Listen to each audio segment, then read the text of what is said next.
Bienvenida comunidad educativa, bienvenidos a todos, a todas, a este webinar el día de hoy denominado Cuando el COVID-19 llega a casa, alertas y recomendaciones para docentes. El bloque número 1 nos menciona qué alertas son indicadores de contagio de COVID-19. En el bloque número 2 hablaremos qué hacer cuando tú o alguien en casa tienen COVID-19. En el bloque número 3, ¿qué recomendaciones prácticas se pueden brindar para el soporte socioemocional del paciente y la familia cuando se tiene un caso de COVID-19 en casa? Y cómo fomentar un clima familiar saludable después de este largo periodo de crisis y confinamiento. Y un bloque número 4, ¿qué recomendaciones prácticas se pueden brindar a los docentes para orientar tanto a los estudiantes como a sus familias cuando tienen casos de COVID en casa? Entonces, iniciamos con el bloque número 1. Por favor, le doy el pase a Alberto Huacoto, él es médico de MINSA. ¿Con qué alertas son indicadores de COVID-19? ¿Qué alertas son indicadores de contagio de COVID? Los síntomas que hemos venido aprendiendo a lo largo del tiempo, y digo aprendiendo en general porque sabemos que estamos ante una enfermedad nueva en el mundo, es una enfermedad emergente, son los síntomas típicos de un proceso respiratorio, que se dividen en síntomas leves y en síntomas moderados, ¿no? Dentro de los síntomas leves, ya clásicamente desde un principio, se tiene la tos, la fiebre, el malestar general, el dolor de garganta y dolor de cabeza, y congestión nasal en algunos casos como los síntomas más comunes. Y después, cuando han ido pasando las semanas y se han ido viendo más casos, se descubrió que habían otros síntomas que no eran aparentemente muy relacionados a la enfermedad, como la pérdida del olfato y la pérdida del gusto, y las diarreas, que al inicio no se las consideraron como parte de los síntomas del COVID. Y por otro lado, los síntomas moderados, que ya son relacionados a los problemas de la dificultad para respirar, con la presencia y acompañamiento de agitación al momento de hablar o hacer alguna actividad, o los dolores que se presentan a nivel del pecho o a nivel de la espalda, llegando inclusive ya en casos más graves a afectar la conciencia de las personas, ¿no? Otro indicador, además de estos síntomas que tenemos que saber reconocer, es la saturación, que también nos plantea un límite entre lo que podría ser una situación leve a una situación ya que entra a una fase moderada o grave. Estamos hablando de la saturación que puede estar por encima o por debajo del 92%. Hay que recordar que lo normal en cualquier persona que no tiene ninguna afectación respiratoria está entre 95 a 100%. Ese es el rango normal en cualquier persona sana. Pero ya cuando una persona tiene algún nivel de afectación por este virus, por esta enfermedad, una de las cosas que nos dan una alerta temprana es el descenso de la saturación. El pulsoxímetro o el oxímetro se ha convertido en una herramienta totalmente habitual dentro de los domicilios, ¿no? Es casi como tener un termómetro en casa, es decir, se ha convertido en un aparatito básico para el control de la salud en estos tiempos, sobre todo de pandemia. Entonces, creo que todos ya tenemos que estar familiarizados con el uso de estas herramientas. Y cada situación en su momento nos va a determinar qué es lo que hay que hacer. Cuando tenemos síntomas leves o cuando la saturación no desciende por debajo del 92%, esto implica o permite tener un manejo domiciliario. Cuando la situación ya se complica, principalmente evidenciando un nivel de dificultad respiratoria que se traduce en una disminución de la oxigenación, de la saturación de oxígeno, porque cuando uno se pregunta por qué baja la saturación de oxígeno en la sangre, esta baja porque está disminuyendo la captación del oxígeno a nivel pulmonar. ¿Y por qué disminuye la captación del oxígeno del ambiente a nivel pulmonar? Porque existe algún grado de inflamación en los pulmones, que nosotros conocemos como neumonía. Entonces, esa es la relación directa que hay entre un paciente que pasa la línea de lo leve a lo moderado. Cuando ya se empieza a presentar algún nivel de dificultad respiratoria y se corrobora con la medición de la saturación por debajo del 92%, ya estamos hablando de un caso que debería ser manejado a nivel hospitalario. En el caso del monitoreo, del manejo domiciliario, esto no significa que este manejo debe estar a cargo de la familia o de las personas o de los vecinos. por más domiciliario que sea el manejo, tenemos también que contar con el apoyo profesional. Y para eso, como ya lo expresamos en algún momento anterior, el Ministerio de Salud ha puesto a disposición una red de monitoreo telefónico que permita orientar a las familias que tengan alguno de los casos COVID. Sin embargo, es importante saber que esta enfermedad se puede confundir con otras, ¿ya? Y ese es otro de los aspectos que dentro de lo que nos pidieron comentar hemos aquí recogido. Es decir, una persona puede tener estos mismos síntomas o muy parecidos y no tratarse de COVID, ¿no? Podemos confundirlo con una gripe cuyos síntomas son muy parecidos. Con un resfrío común también se puede parecer, ¿no? Y hasta con algunos casos de alergias. Entonces existe la posibilidad que cuando se presentan los síntomas pudiera no tratarse del COVID, ¿ya? En condiciones, sin pandemia, es importante hacer esa diferenciación como punto de partida para un adecuado tratamiento. Pero cuando estamos en una época epidémica o pandémica, es decir, cuando tenemos que la enfermedad ha tomado la mayor parte de la población, entonces la conducta de nosotros debe cambiar. Cualquier síntoma respiratorio, la tos, la fiebre, etcétera, de todos los síntomas que hemos mencionado, uno está en la obligación de pensar que es COVID hasta que se demuestre lo contrario. Y ese pensamiento o esa forma, digamos, de adaptarnos a la situación, pensando que es COVID y manejando como COVID, aunque no lo sea, nos va a permitir ganar tiempo. Y como dijimos también en algún otro momento, un factor crítico para salvar vidas aquí es el tiempo. Mientras más rápido podamos actuar, ¿no? Y de manera más proactiva, anticiparnos a que la enfermedad no progrese, vamos a poder tener un mayor éxito y de esa manera con la enfermedad en casa, evitando que estos pacientes lleguen a un nivel hospitalario que lamentablemente hoy día ya se encuentra congestionado. Entonces, cuando uno encuentra que algún familiar en casa está presentando alguno de estos síntomas, debe pensar que se trata de un caso potencialmente de COVID y en consecuencia informarlo al nivel institucional, al Ministerio de Salud, en el programa de monitoreo. Eso es lo que se tiene que hacer. Ninguna persona en casa debería asumir el rol para el que no está preparado. Ya será motivo de la evaluación médica, sea presencial o telefónica, dilucidar si se trata realmente de un caso de COVID o se trata de alguna otra enfermedad. Para eso recurriremos a tomar una prueba de diagnóstico, recurriremos a una evaluación presencial de acuerdo al grado de riesgo que tengan las personas. Y finalmente, para cerrar lo que me corresponde, también me pidieron hablar sobre las pruebas. A los médicos generalmente en la universidad nos enseñan que la clínica manda, es decir, los síntomas, los signos valen más que las pruebas de laboratorio.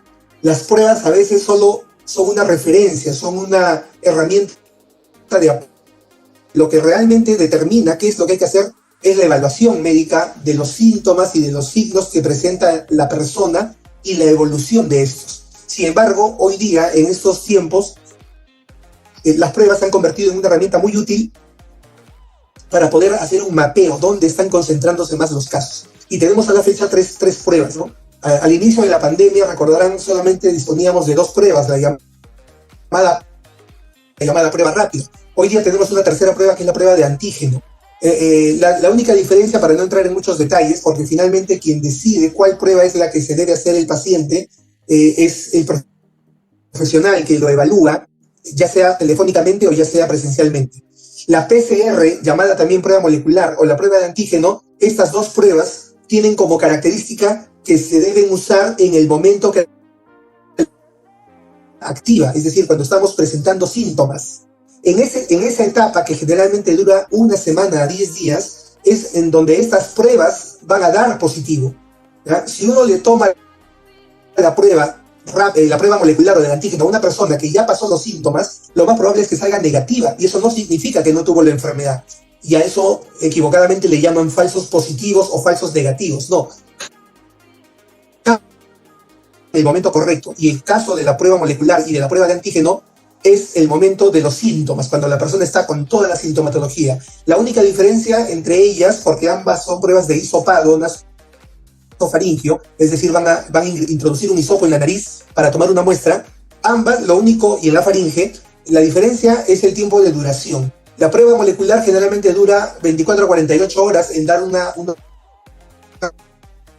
prueba de antígeno. Dentro de los primeros 30 minutos ya podemos tener la respuesta. Y la otra prueba que siempre es bueno saber para no tener una interpretación incorrecta es la prueba rápida, que también se llamaba prueba rápida porque su resultado estaba casi inmediatamente, a los 15 minutos.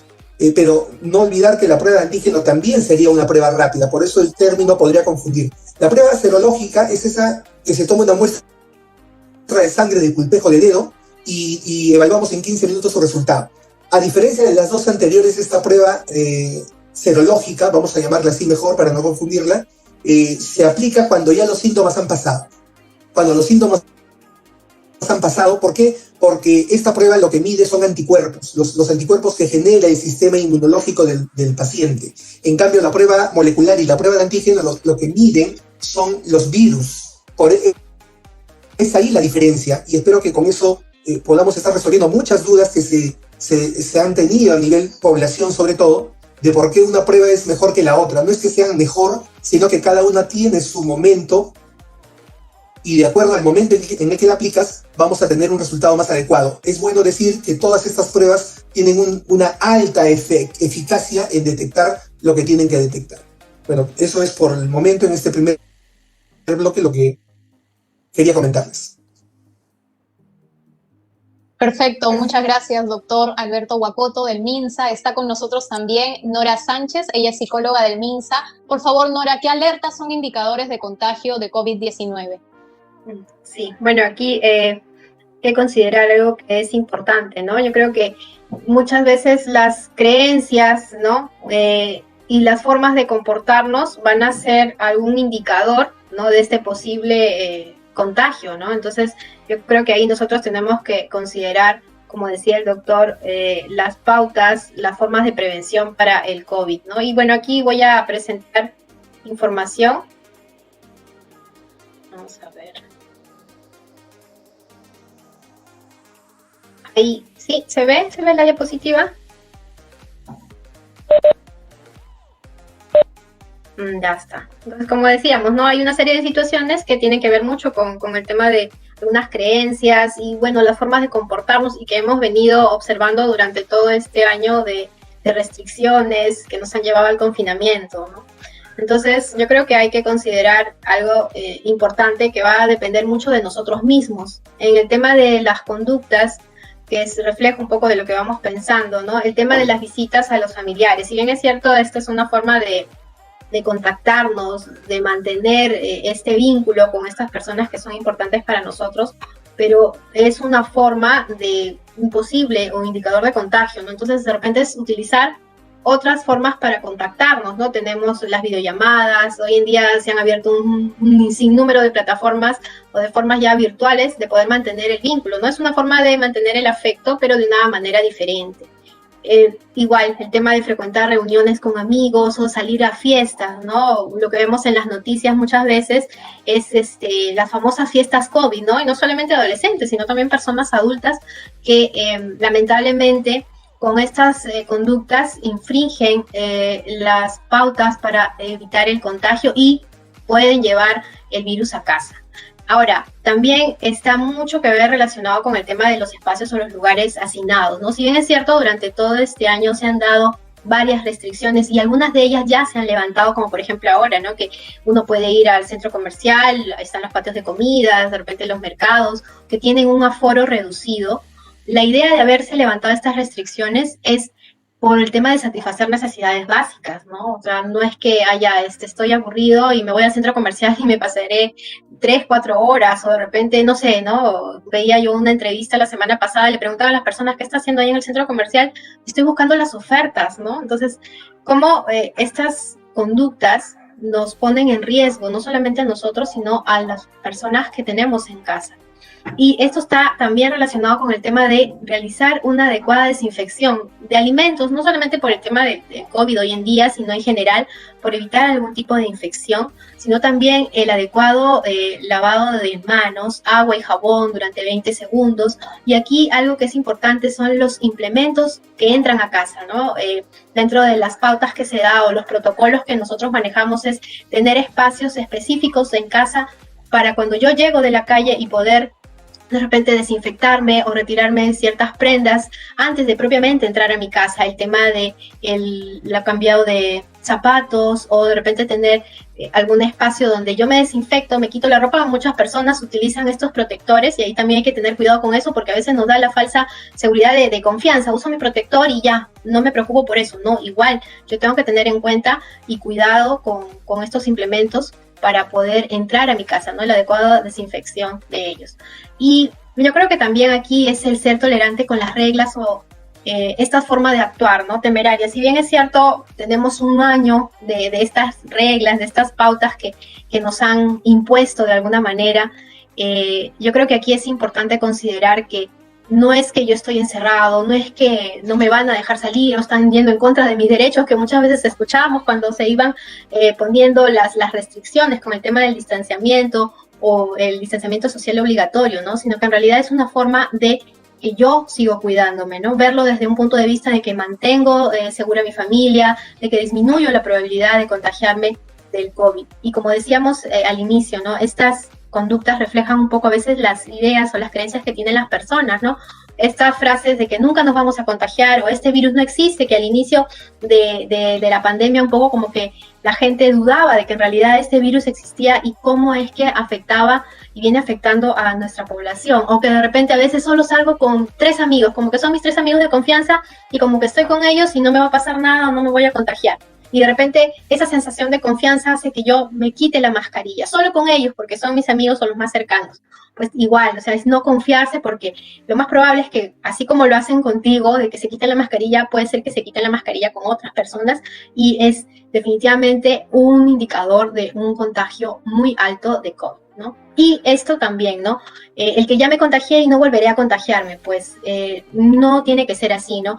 Se han escuchado casos y en las noticias también se ve que hay personas que habiéndose contagiado de repente en una primera etapa o por decirlo así al inicio de la pandemia se han reinfectado. Entonces hay que estar muy atentos y alertas con mantener estos protocolos o pautas que nosotros nos estamos manejando y nos dan. ¿Por qué? Porque hoy en día estas variantes del COVID son mucho más letales, si se puede decir así, y con mayor facilidad y rapidez se da el tema de los contagios. Y lamentablemente las personas que tienen estas actitudes o estas ideas, pues hoy en día están contagiados o han perdido la vida o algún familiar cercano está enfermo o lamentablemente también ha perdido la vida. Entonces, estar muy atentos, nosotros seguimos respetando los protocolos, es muy importante, es necesario para poder seguir cuidándonos. Muchas gracias, Nora.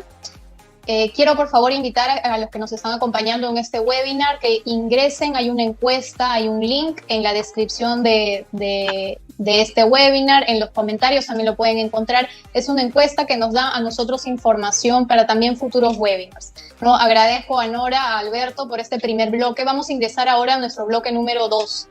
Por favor, Alberto Huacoto, ¿qué hacer cuando tú o alguien en casa tiene COVID-19? Muy bien, gracias Alejandra. Vamos a pasar otras láminas sobre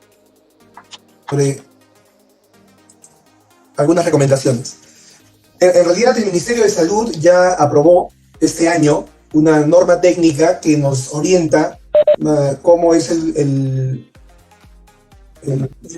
Entonces les decía que el Ministerio de Salud en enero de este año ha aprobado una norma técnica que establece cuál es el flujo o el procedimiento que se tiene que tomar con los casos detectados, ¿no?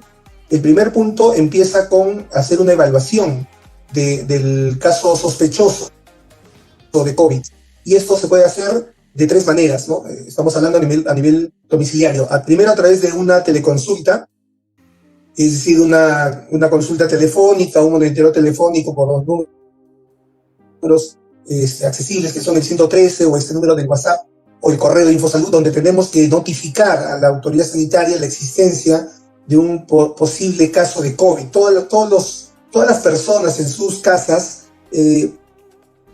pueden tener la sospecha de que algún familiar está con este problema a través de los síntomas que hace un momento hemos mencionado. Una vez que eso suceda, lo que tenemos que hacer es poner en contacto ese caso con la autoridad sanitaria a través de estos medios. La autoridad sanitaria lo que hará rápidamente es hacer una evaluación para ver de qué se trata, si es un caso de COVID y qué grado de complicación tiene, a través de, como digo, de la teleconsulta o la visita que pueda hacer el familiar o el paciente a algún establecimiento de salud, o a través de la visita domiciliaria que se pueda coordinar a través de esa central de monitoreo.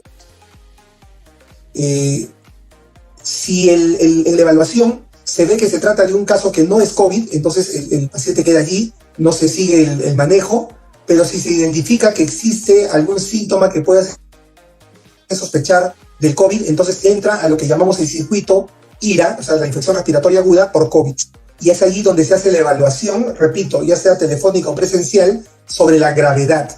Y ahí es donde entran a tallar los síntomas que hemos visto hace un momento, ¿no? Si se trata de un caso leve, ya dijimos, todos los síntomas menos que no afecten la respiración se considerarán casos leves. Estoy haciendo una generalización rápida para hacer un poco más didáctica la idea, ¿no? O sea, uno puede tener muchos síntomas hasta que no se presente alguna dificultad respiratoria o esto se refleje en la saturación por debajo del 92%, se considera caso leve. Y el moderado severo será cuando ya presenta algún nivel de dificultad respiratoria o una saturación menor del 92%.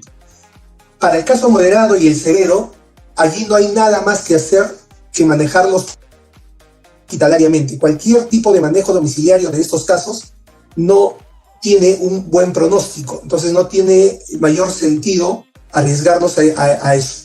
Eso es lo que indica la norma. Yo entiendo y sé que muchos estarán pensando, ahorita los hospitales no tienen la capacidad de atender la demanda.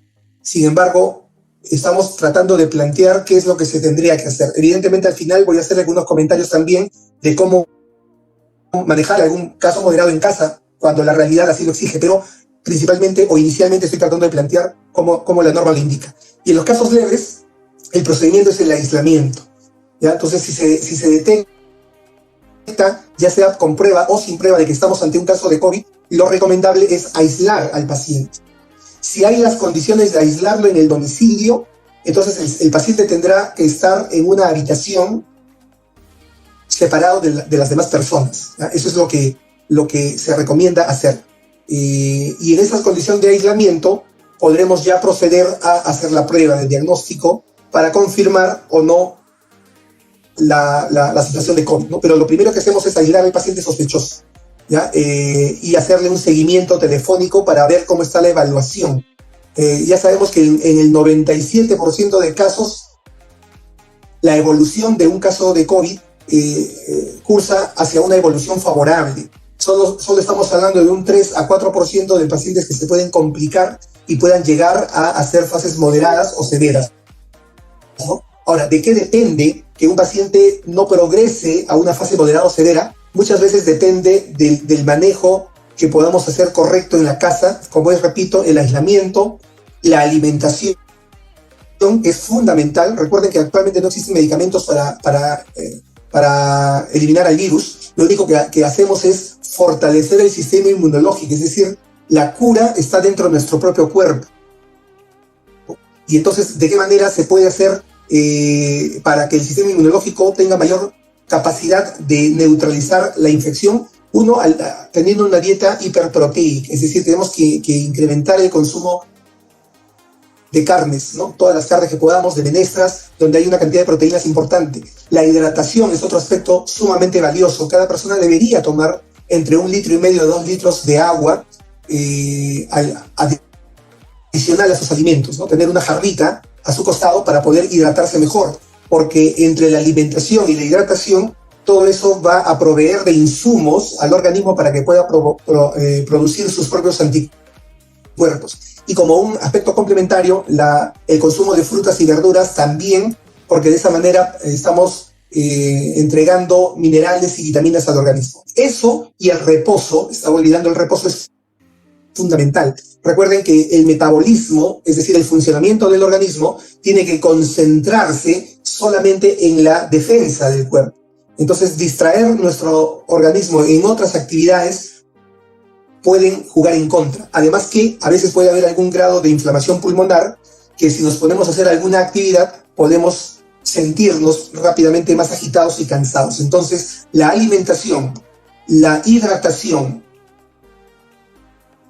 y el aislamiento son las 4 actividades que en casa podríamos lograr que nos ayude a evitar que el caso progrese a una forma moderada o que se contagien a otros miembros de la familia. Por otro lado, también el uso de cubiertos, el uso de material de uso personal también tiene que ser exclusivo del paciente durante la fecha del aislamiento, ¿no? Hasta que se pueda ya dar el alta del paciente a través de la evolución que podamos considerar. Toda esta etapa tiene que estar con un acompañamiento médico, ¿ah? O de algún profesional de la salud, aunque sea a nivel telefónico, si es que no se puede hacer presencialmente.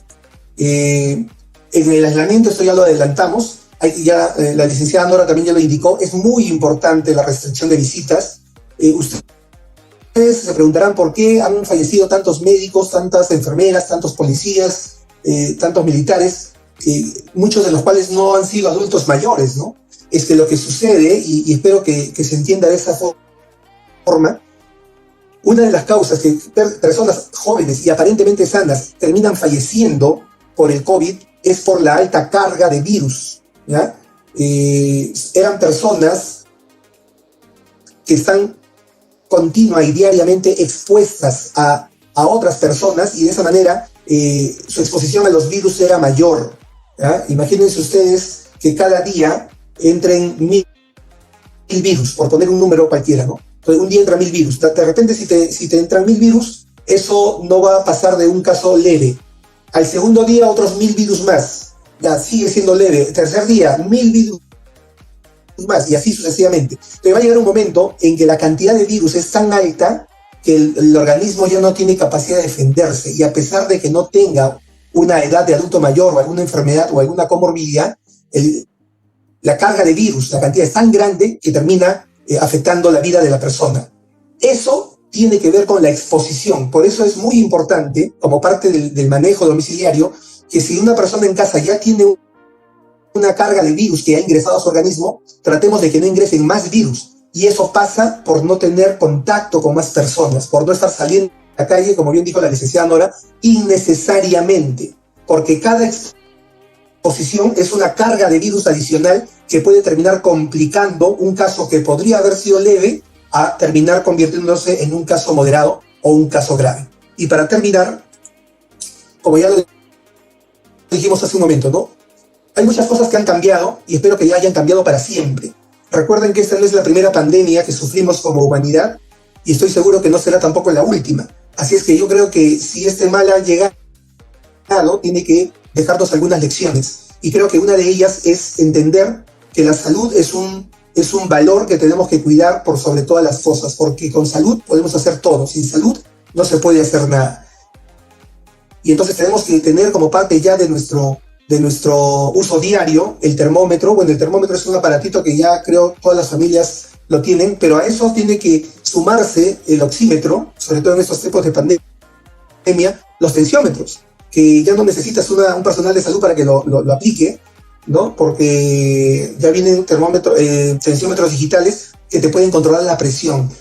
Una presión mal controlada afecta también la saturación. Por eso cuando yo veo pacientes con saturación baja, les pido que se tomen la presión y muchas veces la presión está alta y cuando la bajamos, la saturación también se normaliza. Y una recomendación muy importante, no se automediquen. Eso es esencial para esto, porque en principio no hay medicamentos que estén directamente dirigidos a curar el virus. Este virus no tiene cura y los medicamentos que se usan son medicamentos que van a dar un soporte o un apoyo. Pero estos medicamentos como los anticoagulantes o como los corticoides no se pueden manejar en casa lo único que podemos manejar en casa con cierta libertad es el paracetamol, que es lo único que se indica para el tema de la fiebre o de algunos dolores que se puedan presentar. Finalmente es el médico el que les debe dar la orientación respecto a qué es lo que se tiene que hacer con el paciente que tengamos en casa.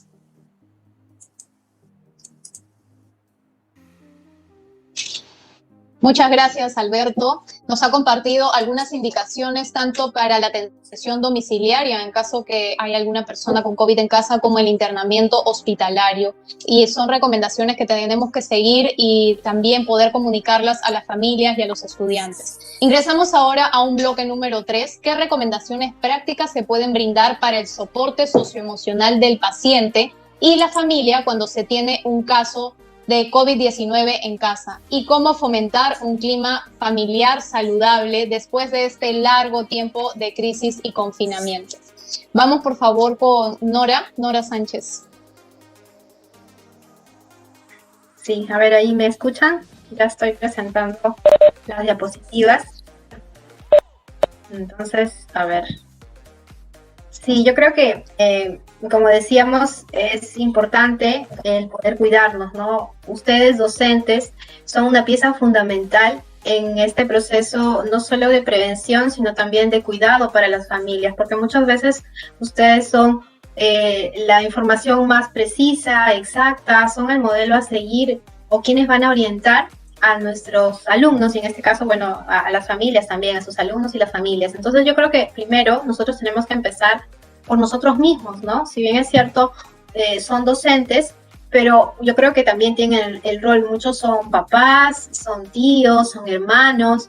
Entonces yo creo que lo primero es ver cómo yo me voy a cuidar, cómo de alguna forma voy a poder estar bien yo para poder dar esa sensación de bienestar y poder cuidar al otro. Entonces lo primero en relación a mí como persona es reconocer mis emociones, cómo me estoy sintiendo yo frente a toda esta situación, ¿no? El tema de la educación ha sido, creo yo, una de las áreas o los aspectos que ha cambiado, ha dado un giro de 360 grados respecto a cómo es que ahora se da o se imparte esta información y la interacción. Entonces es normal que yo me sienta preocupado, frustrado y de repente hasta preguntarme qué significa para mí el COVID, cómo me ha cambiado a mí solamente o a las personas que también están a mi alrededor. Entonces, reconocer mis emociones me va a permitir expresarlas.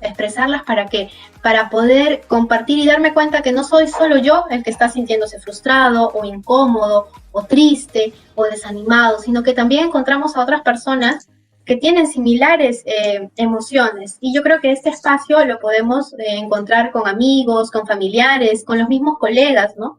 Si bien es cierto, no podemos hacer las visitas o las reuniones que seguro teníamos antes, pero como decíamos, tenemos un sinfín de plataformas virtuales, están las videollamadas o la misma llamada telefónica para brindar estos espacios, yo buscar estos espacios. ¿Para qué? Para que ya no me desborde, porque si yo callo mi emoción o mi malestar, el cuerpo habla. Nosotros, como un ser biopsicosocial, religioso o cultural, necesitamos expresar lo que sentimos. Y si nos callamos, voy a empezar a manifestarlo de otra forma. Ahí está el dolor de cabeza, o la migraña, o las dificultades para de repente la digestión, o la gastritis. Entonces tengo que yo buscar cómo expresar mi emoción, y esto me permitirá regular lo que estoy sintiendo. Entre menos intensa sea mi emoción, pues me será un poco más fácil manejarla. Y para regular mi emoción, yo necesito buscar momentos de tranquilidad, buscar espacios para relajarme, con actividades que me gusten, que yo disfrute, desde ejercicios, baile, manualidades, lo que a mí me haga sentir relajado, ¿no? Cada persona es única, es diferente, y sabemos lo que nos hace sentir mejor, o tomarnos esos 10, 15 minutos al día, pues va a permitir que yo pueda estar más aliviado, más relajado para poder continuar con la situación o con lo que se presente en el día. Y sobre todo, esto va a hacer que yo no me sobrecargue. Si bien es cierto, a veces el rol del docente pues es de resolver, de orientar, de guiar, ¿no? Tenemos a veces esta sensación de que yo puedo todo, o yo debo de resolver todo. Y no necesariamente tiene que ser así. Es bueno reconocer y saber en qué momento yo voy a pedir ayuda. Esto no es un indicador de que soy menos profesional o que no soy capaz para resolver una situación. Eso no tiene nada que ver. Todos pasamos por situaciones de tensión, pasamos por esa pandemia y debemos reconocer que en algún momento si pedimos ayuda es para poder otra vez reorganizarnos y seguir avanzando, ¿no? Y como decía el doctor, pues está las líneas de teléfono de salud o del MINSA, por ejemplo, ahí está la línea 113, la opción 5, que puede dar orientación o apoyo a nivel psicológico. Una vez que yo como docente he revisado cómo estoy y me siento más tranquilo, entonces voy a poder tener la capacidad de contener al paciente, en este caso a través de repente del familiar que estoy dentro de casa o de repente el alumno que me pregunta que tiene un paciente en casa. Entonces yo podré darle esta contención de poder escucharlo, de saber cómo se está sintiendo, cuáles son sus dudas, qué está pensando. Una persona que presenta la enfermedad del COVID y teniendo en cuenta de que es un paciente que lo podemos manejar en casa, como ya ha hablado el doctor, va a pensar muchas cosas, desde qué me pasó, por qué a mí, de repente está muy alerta con todo lo que pase con su cuerpo. Entonces es importante manejar información precisa. Eso también nosotros como docentes tenemos que considerar para poder aclarar las dudas. Y también el tema de concientizar acerca de la importancia del tratamiento. Como decía el doctor, y es algo muy, muy importante, no automedicarse. Nosotros en consulta, en el Centro de Salud Mental donde yo trabajo, hacemos el seguimiento de llamadas y muchas veces hay algunas personas que cuando han presentado los malestares o ya han sido confirmado que tienen el COVID, se desesperan, no saben qué hacer y llaman a algún familiar que ha presentado la enfermedad y me comentan, me dicen, señorita, como yo no sabía qué hacer, le pedí la receta a mi prima porque ella también le dio el COVID, ¿no? Entonces es malo, así definitivamente, no automedicarse. ¿Por qué? Porque la evolución de la enfermedad es diferente y como decía el doctor, no hay medicamento que vaya a curar o a sanarnos, ¿no? O hacer que no nos dé el COVID o que disminuya esto, ¿no? Entonces hay que considerar que no debemos automedicarnos, ¿no? Sino seguir las pautas o el tratamiento que nos están indicando. Algo que también es importante cuando nosotros tenemos un paciente dentro de casa o con algún familiar es motivar y proponer actividades que mantengan la mente ocupada. Y ojo, cuando nos referimos a actividades no estamos diciendo salgan a correr, hagan alguna actividad que implique mucho ejercicio o un despliegue de movimientos, porque como decía el doctor, nuestro cuerpo tiene que estar concentrado en poder restablecerse y mejorar. Entonces, la actividad propiamente física para este tipo de pacientes, pues no nos va a ayudar. La idea es mantener nuestra mente ocupada a través de repente de cuentos o de actividades que gusten a esta persona o el solamente hecho de conversar, ¿no? Si bien es cierto, cuando la persona está en aislamiento dentro de casa, haciendo la cuarentena en casa, a veces está aislado, ¿no? En un espacio, en un cuarto que le hemos asignado. Entonces, tratar de mantener el contacto, ¿no? Y darle alguna pauta o alguna actividad que pueda hacer para no estar tan alerta y disminuir así la ansiedad. Y como decíamos, las personas que padecen o que presentan una situación de COVID, en realidad son personas, ¿no? Si bien es cierto, en la televisión nosotros escuchamos por un tema de datos estadísticos y qué sé yo, los casos, las víctimas, las familias, pero en realidad son personas que están en tratamiento, personas que se están recuperando, personas que tienen el COVID y que en algún momento, después del aislamiento dentro de casa, después de su recuperación, seguirán realizando sus actividades en la medida de lo posible. Entonces nosotros como docentes tenemos que promover el trato igualitario, el respeto, ¿no? Porque de esta forma reducimos el estigma. Ahí es importante ver que no por el hecho de que yo tengo COVID o me dio el COVID, voy a ser discriminado o ya no voy a recibir el mismo trato que tenía antes, ¿no? De repente dentro de las aulas a veces se sabe que hay algún alumno que le dio el COVID o que sus familiares están mal, entonces no permitir que sea una situación para hacerlo sentir incómodo o de burla, ¿no?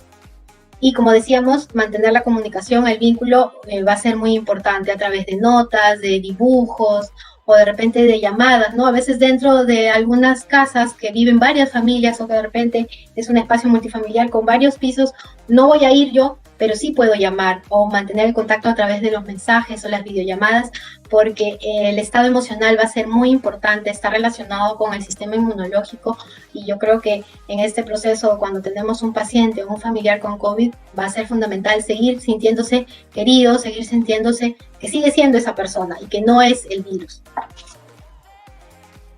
Y bueno, en relación a lo que es el ambiente o el tema familiar, venimos desde hace un año, ¿no? Con estas restricciones que han generado dentro de nuestro ambiente familiar situaciones de crisis, de repente situaciones difíciles.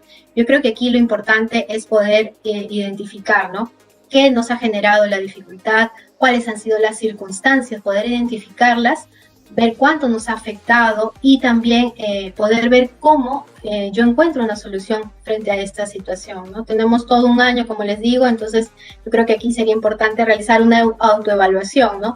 Ver qué cosas nos ha ido bien como familia, cuáles han sido las dificultades y que de repente las hemos podido resolver o que de repente todavía están ahí en este proceso de resolverse, ¿no? Descubrir cómo las podemos superar, cómo vamos a lograrlo. Aquí yo creo que algo que es importante es ver a la familia como un equipo, ¿no? Considerar que la familia es nuestro equipo y ver que todos estemos bien, ¿no? Tanto padres como hijos.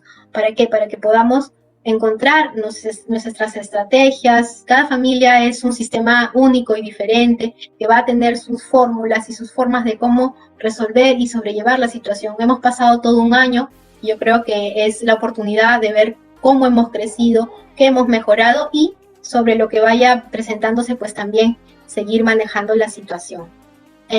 Y bueno, por aquí algunas pautas o algo para proponer y que creo que ustedes como docentes consideran importante es mantener o crear rutinas, ¿no? Para los niños, para los adolescentes, para los padres. Eso sí, la rutina también hay que considerarla que se cumpla, pero que pueda ser flexible, porque habrá momentos o situaciones imprevistas en donde no se podrá cumplir como generalmente yo espero o se da. Y dentro de esta rutina es importante la organización de actividades apropiadas para las edades, ¿no? De repente juegos de mesa, por ahí las charadas, o hay familias que han organizado y que los fines de semana hacen su bailetón o las coreografías, ahora que está de moda el TikTok, ¿no? Encontrar estrategias que nos permitan hacer este tiempo más llevadero y sobre todo el ambiente familiar que sea un ambiente cálido, agradable, ¿no? Tener en cuenta que cada miembro de la familia tenga su rutina y en realidad la tiene porque, por ejemplo, con el tema del trabajo remoto, hay algunos padres que todavía continúan haciendo el trabajo remoto, otros que de repente ya empezaron a salir y hay un papá que se queda en casa haciendo remoto y el otro sale. Entonces ya tienen su rutina, pero dentro de esta rutina también tener espacios donde todos puedan compartir alguna actividad, como que tener el espacio donde todos ya comparten. Si bien es cierto, cada uno hace sus actividades en el día, pero que dentro de esa rutina haya un espacio para poder compartir todos juntos como familia.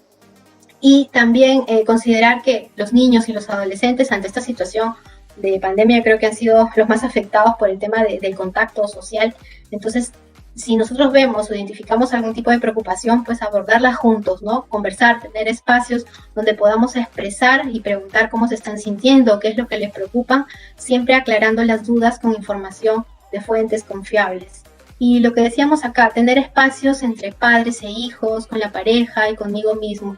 No solamente espacios, me refiero yo a los momentos, sino también buscar qué actividades puedo hacer. Es muy diferente que yo de repente formo parte de una familia donde es papá, mamá y tenemos 2 hijos, ¿no? De repente es un niño y una niña, tener espacios donde el papá participe con ambos hijos o de repente la mamá después participe con ambos hijos.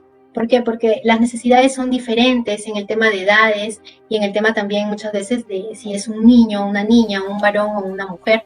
La pareja también es algo muy importante, es la cabeza de la organización, en este caso de la familia. Si la pareja no está bien, pues va a influir en este clima o en este ambiente familiar y si lo que nosotros buscamos es que sea agradable, saludable, entonces la pareja tiene que mantener una comunicación fluida y para eso es importante permitirse o darse espacios para tener este contacto de pareja. Si bien es cierto, estamos todos en casa y a veces será difícil por el tema del espacio propiamente, de repente no tenemos una casa muy grande o solamente tenemos 2 habitaciones, es buscar algún tipo de estrategia o forma a través de mensajes, detalles, notas, para que me sienta yo como pareja, me sienta yo que también estoy acompañada en este proceso y, como decíamos al inicio, conmigo mismo, ¿no? O sea, también tener mis espacios, mis momentos para poder relajarme, para poder saber cómo estoy, cómo voy y qué es lo que necesito. Y bueno, como decíamos también, realizar actividades saludables que gusten a cada uno de los miembros de la familia y que se encuentren, que las encontremos relajantes. La comunicación asertiva será importante. Es en qué momento decir, la forma en que yo voy a decir las cosas, ser claro qué es lo que deseo, qué es lo que yo espero de cada uno de los miembros de la familia, especialmente de repente de los chicos en el tema de cumplimiento de tareas, de repente de responsabilidades dentro de casa, ser claro, ¿no?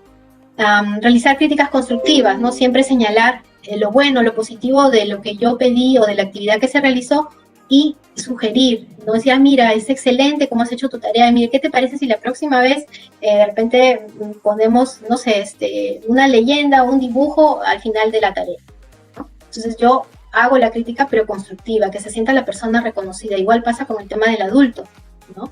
Siempre es importante buscar no solamente la dificultad o el error, sino cuál es el aspecto positivo para motivarlo. Y esto genera un clima de confianza, no solamente a nivel de los niños o de los adolescentes, sino también en el tema de la pareja. Incentivar conductas positivas, lo que ya un poco comentábamos antes, cumplir tareas, responsabilidades, muestras de apoyo, de ayuda. Entonces yo incentivar esas conductas, resaltar las actitudes que tengan los chicos en casa y también las personas o los otros miembros de la familia que nos estén acompañando. Y como decíamos, fomentar la actividad física, ejercicios, caminatas. Si bien es cierto, se han levantado algunas restricciones y ya podemos salir, pero siempre pues teniendo cuidado, no escogiendo horas en donde no haya muchas personas, manteniendo los protocolos, mascarilla, el protector facial, el distanciamiento, pero que nos permita, en la medida que nosotros también nos permitamos salir, porque hay gente que desde que ha iniciado la cuarentena no ha salido de casa, dependerá también de cuán seguros se sientan o cuán dispuestos estén a hacer la actividad fuera de casa, hablando de una caminata, pero de repente también dentro de casa, ¿no? Ahora hay muchos tutoriales en YouTube sobre ejercicios o yoga, que lo puedo hacer dentro de casa, pero lo importante es fomentar la actividad física porque es una forma también de hacer la descarga de tensión. Bueno, entonces eso sería ahí complementar o bueno, para este bloque. Muchas gracias, Nora. Nos has dado varias pautas en realidad sobre algunas recomendaciones para las familias, para los estudiantes también. Quiero de repente resaltar solo muy rápido que a veces creemos que porque son niños, porque son muy pequeños, las niñas, los niños no se dan cuenta de lo que ocurre en la casa, si es que hay alguien con COVID, si es que sentimos miedo, si es que nos sentimos preocupados. No, pero es importante que también nos demos cuenta que los niños se dan cuenta de todo y que con ellos también podemos empezar a trabajar sus emociones por muy pequeños que sean, ¿no? Y hay muchas estrategias que podemos empezar a trabajar con ellos. Ahora, continuando con nuestro webinar, vamos a ingresar ya a nuestro último bloque antes de pasar a las preguntas. Por favor, Alberto, ¿qué recomendaciones prácticas se puede brindar a los docentes para orientar a sus estudiantes y familias cuando tienen un caso de COVID en casa y para también fomentar un clima familiar saludable? Ok, Alejandra, muchas gracias. Voy a compartir nuevamente un... ¿Se ve, por favor? ¿Me confirman? Ya, perfecto. Esta parte es bien importante porque me va a permitir precisar algunas recomendaciones a los docentes para que a su vez ellos lo puedan aplicar tanto en sí mismos, en sus familias, pero sobre todo hacia toda la comunidad educativa sobre la cual tienen algún grado de influencia, ¿no? Porque ese es el efecto multiplicador que tiene el sector de educación en la transmisión de información bajo el liderazgo de los docentes. Tiene una importancia desde la mirada de los alumnos y los padres de familia. Los docentes son líderes naturales en este aspecto y tenemos que, como Estado, como país, tenemos que aprovechar todos los actores que puedan cumplir esta función. Por esa razón esto es importante. Yo recuerdo que en el anterior webinar empecé haciendo una afirmación de la cual estoy totalmente convencido y que la voy a repetir ahora. Una información correcta y oportuna puede salvar más vidas que una cama UCI. Y yo quisiera que eso lo entiendan no solamente como una idea que suena bien, sino como un concepto que es real. Y le digo que es real porque desde mi posición como médico, que no me encuentro por motivos de salud a nivel hospitalario, sino desde el monitoreo telefónico y el seguimiento de pacientes, he podido verificar a través de esa realidad la importancia que tiene darle información correcta a las personas. Ya lo dijo la licenciada Nora.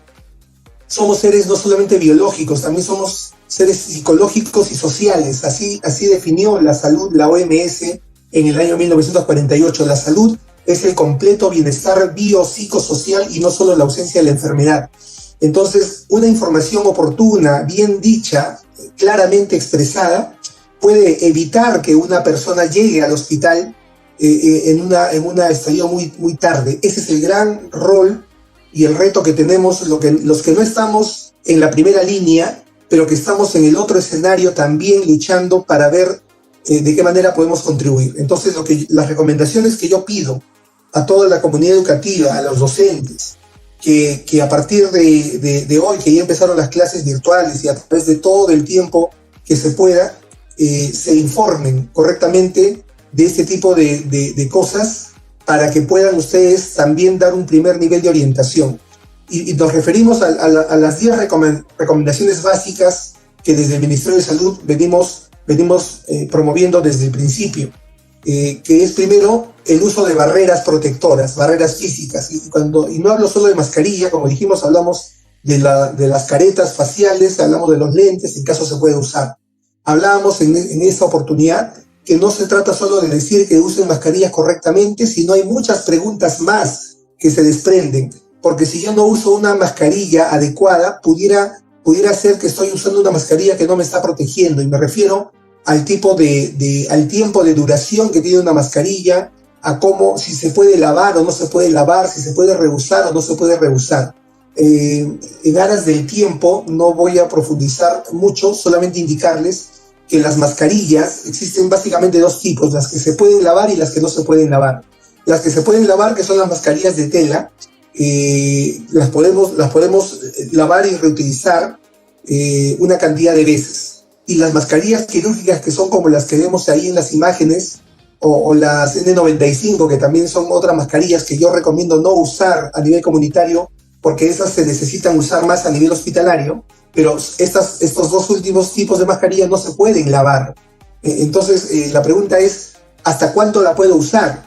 Tanto la de tela como la quirúrgica. En realidad, la podemos usar hasta cuando sirvan, o sea, hasta cuando sean útiles. Esa sería la respuesta correcta. Hasta que sean útiles. ¿Y cómo yo sé cuándo una mascarilla es útil? Hasta cuando la mascarilla evita que puedan ingresar las partículas aéreas a mi organismo. Y para ello, yo puedo hacer una prueba, y se lo dije en un momento, también en YouTube hay muchos tutoriales al respecto. Si tú quieres saber si una mascarilla todavía está, entre comillas, funcionando, lo único que tienes que hacer es ponerte la mascarilla, encender una vela y ponerla a unos 20 centímetros de distancia y sopla. Si al momento de soplar la vela se apaga, significa que esa mascarilla ya perdió su capacidad de protección. Esa es la mejor manera como uno puede saber si tu mascarilla sirve. Y eso es sumamente importante, porque si tú estás usando una mascarilla que no sirve, estás saliendo a la calle, es como si estuvieras saliendo a la calle sin mascarilla. Por eso es importante no solamente el correcto uso de la mascarilla, sino también saber la utilidad y el tiempo. Si bien es cierto, una mascarilla quirúrgica no se puede lavar, lo que sí se puede es poner al ambiente para que se pueda ventilar. Decíamos que por estudios que se conocen, los virus pueden vivir en materiales como la tela, como el papel, hasta unas 48 horas. Entonces, si tú tienes una mascarilla quirúrgica y ya la vienes usando, digamos, 4 o 5 días, déjala oreando en un ambiente fresco y ponte otra mascarilla. Déjala unas 48 o 72 horas. Y luego, antes de volvértela a poner, vuelve a hacer la prueba de la vela. Y si sigue protegiendo, no se apaga la vela con el soplido, entonces la puedes seguir usando. Esa es la única forma como podemos estar seguros. Igual con la de tela. Si la lavas, antes de volvértela a poner, nuevamente haz la prueba de la vela para saber si no ha perdido su capacidad de protección después del lavado. Es muy importante que sepas que al salir a la calle estás usando una mascarilla que realmente te está protegiendo. Eso es muy, muy importante saber. Bueno, el lavado de manos, que es una práctica que la aprendimos hace mucho tiempo y hoy día se ha vuelto. Yo aprovecho esto me olvidaba yo de decirles, cuando un paciente en casa está aislado, si las condiciones de la casa lo permiten, el lugar de aislamiento tiene que tener buena ventilación, ¿ya? Eso es importante, una buena ventilación y una buena iluminación. Si no tienen esas condiciones en casa, y puede que suceda porque no todos tienen la misma posibilidad, tienen que buscar una alternativa de ubicar a esta persona en otro domicilio de algún familiar que tal vez lo pueda alojar, que reúne esas condiciones, o buscar un centro de aislamiento temporal que en muchos distritos se han venido implementando en estos últimos meses. La idea es que la persona esté en un lugar separado del resto, pero en un lugar en donde el aire corra, el aire natural y la ventilación natural. La persona que va a darle la atención a este paciente tiene que lavarse las manos antes de ingresar al lugar, a la habitación, y tiene que entrar usando sus lentes y su mascarilla. Y cuando termine de darle su atención, de acompañarlo un momento, de tener alguna ayuda que le pueda dar, al retirarse nuevamente tiene que lavarse las manos, ¿ya? Esa es una rutina que se tiene que cumplir, y para eso es importante el lavado de manos. De preferencia también que sea una sola persona de la familia la que haga esta actividad, ¿no? Sobre todo aquella persona que no tenga el COVID, si es que se han podido hacer el descarte de la enfermedad. Eso también es una indicación. Una tercera indicación que hay que reforzar, hay que reiterar. Si bien es cierto, esto ya se viene diciendo, es muy importante la repetición. Ustedes como docentes saben que una forma de poder lograr la interiorización de ciertos conceptos es a través de la repetición, ¿no? Entonces, la repetición nos va a garantizar que los comportamientos puedan irse dando de manera ya casi subconsciente, ¿no? Y es el tema de la distancia física también fundamental. El evitar el tocar la nariz, los ojos y la boca. Si algún alumno le pregunta, ¿pero y por qué los ojos? Porque los ojos también son una vía de ingreso, ¿ya? ¿Y por qué tengo que evitar tocarme? Porque potencialmente las manos pueden tener virus. Y si yo acerco mi mano con virus a estos lugares de la cara, pues puedo estar inoculando virus. Por eso es importante. Una de las cosas por las cuales las personas cambian comportamientos es porque entienden la utilidad de hacer lo que se les recomienda. Y para poder entender, tienen que saber explicarse. Yo recuerdo una anécdota en la que cuando estábamos con el tema del H1N1, ya hace 11 años, se empezó a recomendar lavado de manos. Y mucha gente en la población decía, ¿pero por qué me tengo que lavar las manos? ¿Acaso tengo diarrea? Y es que en el conocimiento popular, el lavado de manos estaba más asociado a la diarrea. No se entendía por qué tenía que lavarme las manos por un tema de respiratorio. Y esta es la explicación. Si yo me lavo las manos para evitar usar a mi mano como un vehículo para transportar los virus. Si se entiende eso, será más fácil que las personas tomen atención, ¿no? Bueno, aquí creo que se han eliminado alguna lámina. Sí, se han eliminado algunas otras recomendaciones. Bueno, igual cubrirse al toser, usar algún tipo de material descartable para evitar que las gotitas de saliva que expulsamos al momento de estornudar o toser puedan transmitir el virus a otras personas, ¿no? Y lo que ya dijimos hace un momento, ¿no? Y que queremos ser reiterativos desde el Ministerio de Salud. Cada vez que tengamos la sospecha que un familiar nuestro tiene COVID, no tenemos que hacer lo que el resto ha hecho, porque no necesariamente eso es lo correcto, porque cada persona es distinta a las demás, ¿ya? Como bien dijo Nora, no puedo yo copiar una receta que le aplicaron a don Pepito para aplicarla a don José. Eso en medicina, eso no existe, ¿ya? Como una recomendación. Por ejemplo, si yo les digo que la fiebre dura en el COVID 3 o 4 días, no significa que una persona que tenga fiebre 7 días, entonces no tiene COVID. Eso no es verdad, porque también puede haber fiebres de 7 días. Yo he tenido un paciente que tuvo fiebre de 12 días, ¿ya? O de repente decir, no tuvo fiebre, entonces no es COVID. Tampoco, porque pueden haber COVID sin fiebre. Entonces, cuando uno habla de los síntomas generales, estamos hablando, digamos, del 70% de personas que tienen eso, 80% si gustan, pero hay un 20% que no va a cumplir los mismos síntomas que los demás, ¿ya? Entonces, el criterio para saber si realmente se trata o no de un paciente y podamos hacerlo correcto, no depende del criterio de la familia, depende de un criterio de alguien que conozca del tema, y esa es, con esa última recomendación, quiero dejar bien claro la importancia de tomar contacto con el sistema de salud a través de esas líneas de comunicación. Una de las recomendaciones que no están ahorita en las láminas es el tema de no hacer caso a las noticias falsas, ¿no? Llamados los fake news, ¿no? Es decir, tú puedes encontrar una cantidad inmensa de información sobre el COVID, no toda es verdadera, ¿ya? No toda es verdadera.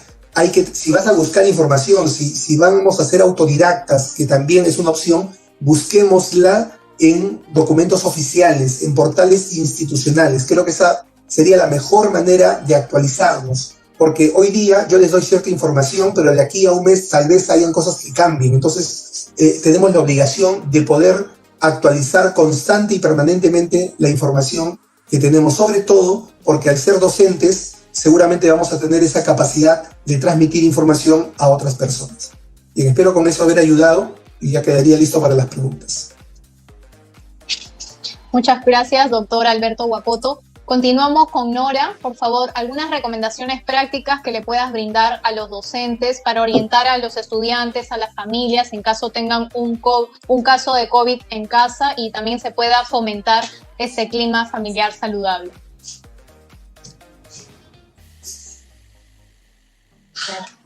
Ahí. Sí, listo. Bueno, entonces en este último bloque, algo que de repente vamos nosotros a tener en cuenta, como decía el doctor, es que como profesores, como docentes, nosotros vamos a brindar información, pero no solamente información acerca del COVID, sino también cómo yo voy a transmitir en el momento en que yo me estoy sintiendo, mi estado de ánimo. Entonces, primero, como sabemos, hoy en día se han empezado ya las clases, entonces es el primer contacto que hemos tenido con los alumnos, y ahí iniciar de repente con una autoevaluación, ¿no? Preguntarnos cómo me estoy sintiendo yo, cómo estoy motivado, me siento animado, qué es lo que yo voy a desear, o qué es lo que yo deseo transmitir a mis estudiantes. Si yo quiero transmitir tranquilidad, si yo quiero transmitir motivación, entonces, como decíamos, nosotros tenemos que estar primero así, calmados, tranquilos, motivados. Ahora, como también comentábamos anteriormente, si de repente ha sido un año difícil y no me siento yo como que dispuesto, o no me siento emocionalmente bien, entonces, ¿qué podríamos hacer? Ahí yo creo que es importante el poder pedir ayuda, ¿no?, a un especialista. Nosotros brindamos la atención psicológica a través de la línea 113, la opción 5, y de repente también en la plataforma de escucha docente, porque ahí es muy importante el ver cómo nos estamos nosotros sintiendo para poder transmitir estas emociones y esta tranquilidad que hoy en día se necesita, ¿no? Nuestros estudiantes lo necesitan. Ahora, con el tema respecto a qué información voy a dar, como decía también el doctor, tener información confiable, fidedigna, que nos permita dar información y tranquilidad a nuestros estudiantes, ¿no? De repente nos van a preguntar algunas cosas que ellos en estos 3 o 2 meses y medio más o menos han tenido de vacaciones, algún incidente o situación por la que ha pasado su familia. Entonces, primero es saber escuchar con tranquilidad, con calma, qué nos van a decir, y en base a lo que ellos vayan preguntando, y también teniendo en cuenta la edad de los estudiantes, es que yo brindaré la información o el soporte que ellos necesiten. Algo que también hay que considerar aquí es que no necesariamente lo tenemos que saber todo. Si de repente por ahí nuestros alumnos nos hacen alguna pregunta que yo no sé, pues entonces diré, mira, por ahora no tengo la información, pero déjame revisar y mañana te respondo, o yo te daré los alcances cuando tenga los datos que tú me estás preguntando. Porque a veces de repente queremos responderlo o queremos dar la respuesta, y por ahí que no es realmente así. Entonces, considerar ese aspecto también. Y ya propiamente con el tema de las recomendaciones un poco más prácticas, ¿no? Está el que nosotros, como decía el doctor, mantengamos el aislamiento y los protocolos de higiene, ¿no? Siempre usar mascarilla dentro de casa, como decía, especialmente si nosotros estamos atendiendo a este paciente, para evitar o reducir la posibilidad de contagiarnos. También es importante ser tolerante, amable, comprensivos, ¿no? La persona que tiene COVID no es un castigo, ¿no? No hay que recriminar o tampoco no buscar culpables, ¿no? Porque a veces es lo primero que pasó. ¿Y quién fue el que trajo el virus? ¿O qué pasó? Entonces, tratar de ser tolerantes, amables, ¿no? Ahí es mucho la empatía, ¿no? Ponerse en el lugar del otro.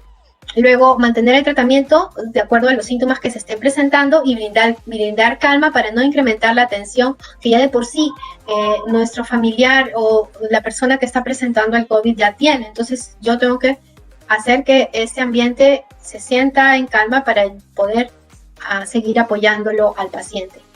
Luego, brindar información únicamente, como decía el doctor, de fuentes confiables, precisas, ¿no? Esto puede ayudar a minimizar el miedo, ¿no? No escuchar los rumores o tener información errónea muchas veces incrementa la tensión, la ansiedad. Entonces, hay que manejar información de fuentes confiables. Y algo que también es importante, dependiendo del lugar donde nosotros nos encontremos, yo sé que hoy día pues estamos con muchos docentes a nivel nacional, costa, sierra y selva, entonces es importante que en algunas zonas podamos establecer o identificar redes de apoyo dentro de la comunidad, ¿no? Porque eso va a permitirme que de repente, frente a una situación de emergencia donde ya no pueda manejarse el paciente dentro de casa, yo pueda tener el apoyo para poder ayudar al paciente. Evitar la sobrecarga, que es muy importante para no desbordarme, y como les digo, pedir ayuda no está mal, no significa que yo no pueda, sino que realmente necesito el apoyo para poder seguir ayudando y seguir cuidando y cuidándonos. Entonces eso sería todo, Alejandra. Muchas gracias, Nora. Aprovecho, tú has comentado Te Escucho Docente, ya se ha implementado la nueva plataforma de Aprendo en Casa. Allí pueden encontrar el botón de Te Escucho Docente, encontrarán información, recursos, hay material, infografías, webinars, pero también pueden sacar citas virtuales con psicólogos. Es una plataforma realizada por el Ministerio de Educación pensando en el bienestar socioemocional del docente. Vamos a ingresar ahora al bloque número 5, las preguntas. Tenemos primero una pregunta para el doctor Alberto Guacoto. Por favor, doctor, nos dice Robin Veramendi Puma, ¿qué se debe hacer cuando la prueba rápida sale positivo pero no tengo síntomas?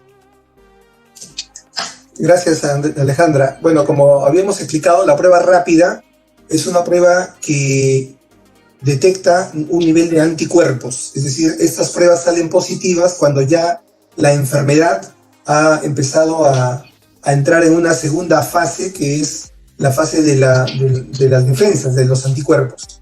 Generalmente hay personas que pasan los periodos de la enfermedad sin síntomas.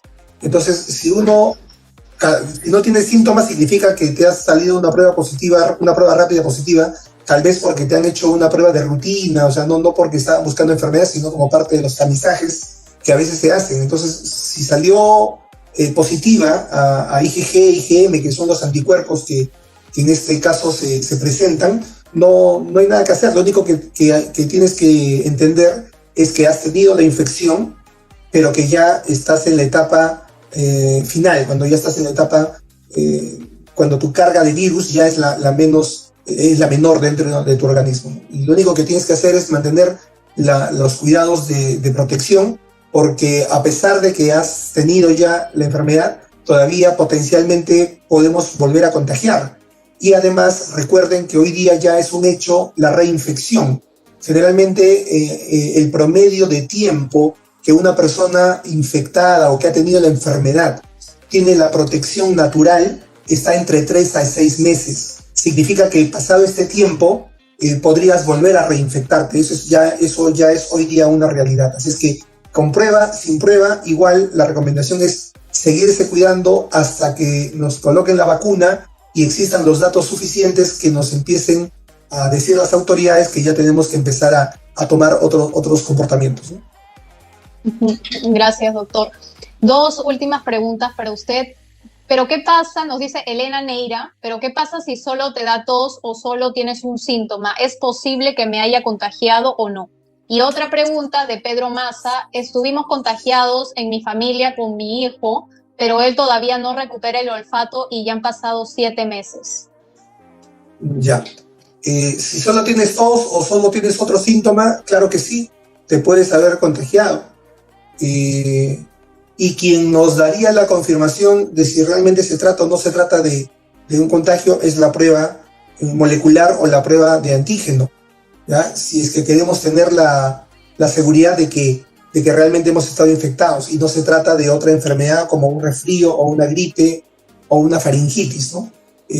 Pero, como lo dije en algún momento en este webinar, en tiempos de pandemias, en momentos donde hay una epidemia en marcha, donde estamos en plena segunda ola, todos tenemos que pensar que se trata de COVID. Ya cualquier síntoma, cualquiera de los signos que hemos mencionado, tiene que hacernos pensar que potencialmente podemos tener la enfermedad. Y respecto al tema del hijo del docente que ha perdido el gusto o el olfato, no recuerdo bien, y que todavía no lo recupera después de 7 meses, sí, eso es muy variable, El promedio de tiempo que se han reportado ha sido entre 5 o 6 meses. El caso de su hijo está simplemente siendo un caso atípico, que está prolongándose más tiempo, pero eso no es indicador de gravedad, y lo que sí se sabe es que sea rápido o sea lento, la recuperación de estas funciones es total. Así es que simplemente hay que tener paciencia, no se trata de un signo de gravedad y se va a poder recuperar con el tiempo. Muchas gracias, muy clara la explicación. Nora, hay 2 preguntas que nos hacen llegar. La primera, ¿es normal que algunas personas se sientan temerosas de volver a salir a pesar de que ya se han levantado algunas restricciones? Pero, ¿qué opinas? Dice, tienen miedo de salir, quieren seguir en sus casas aún. Y otra consulta es Lisbeth Delgado Rodríguez, nos dice, por la pandemia los niños, niñas y adolescentes están estresados, presentan algunos síntomas de ansiedad, miedo, problemas de salud mental. ¿A dónde se debe recurrir para recibir algunas orientaciones? ¿Cuáles pueden ser algunas acciones inmediatas desde los docentes para poder ayudarlos? Ya, bueno, en relación a la primera pregunta, claro que sí, ¿no? Es normal volver a salir después de prácticamente un año que venimos con estas restricciones y que se marca tanto la importancia del distanciamiento social, ¿no? Va a depender mucho de cómo se sienta la persona, la capacidad o en la sensación de seguridad para empezar otra vez a salir, ¿no?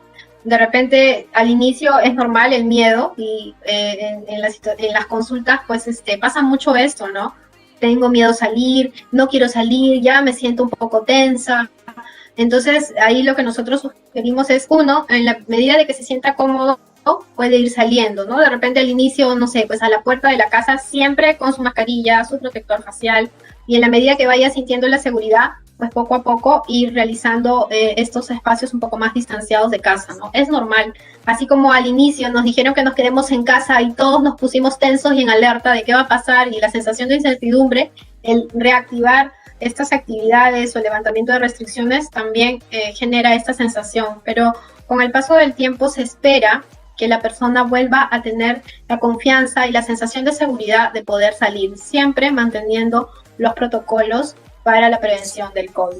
Y en relación a la segunda pregunta, es cierto, ¿no? Los adolescentes, los niños, las niñas, como decíamos, han sido, no solamente a los adultos, sino también a los chicos les ha afectado mucho esto, ¿no? Entonces, ante algún indicador, o nosotros veamos que de repente nuestros alumnos están distraídos o tensos, o ya no participan mucho de clase, o yo los veo temerosos, de repente es buscar alguna actividad que le permita expresar en ese momento su emoción, cómo se está sintiendo, de repente a través de cuentos, a través de dibujos. Eso es como algo como preguntaban ahí, ¿no? Como que de primera medida, ¿qué puedo hacer? Pero en realidad, si yo continúo viendo a este niño con estas características, o este adolescente, lo importante, como decíamos, es pedir ayuda y derivar, ¿no? Nosotros somos parte, y bueno, el Ministerio de Salud cuenta con centros de salud mental comunitario a nivel nacional. Son más de 150 centros, en los cuales la mayoría de ellos cuenta con su fanpage,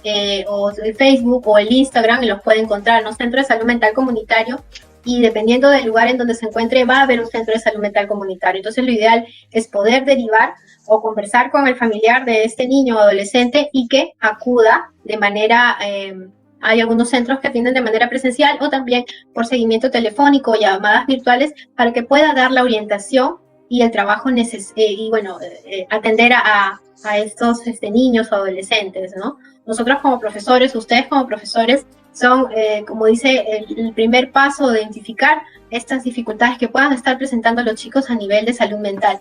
Y de ahí es derivar, ¿no? Como decía el doctor también, ¿no? La derivación oportuna en el tema de salud mental será importante para que el niño no haga un trastorno que más adelante le genere mayor dificultad.